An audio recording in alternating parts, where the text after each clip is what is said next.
What's up, Z boys? So I caught my Tomei exhaust used about a couple months ago. I love the exhaust, the titanium, the lightweight, perfect for racing, perfect for the power. So it's a single exit Tomei, but I paired it with the Z1 Y pipe. It's supposed to make more power than the Tomei Y pipe, and it's awesome. It's been doing me great. I actually bought that used as well.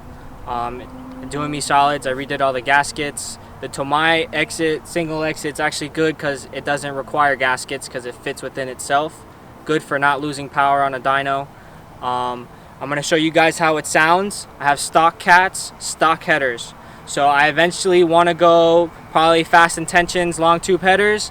I'm only worried about how loud it's going to sound. It's going to be really loud. It's loud right now.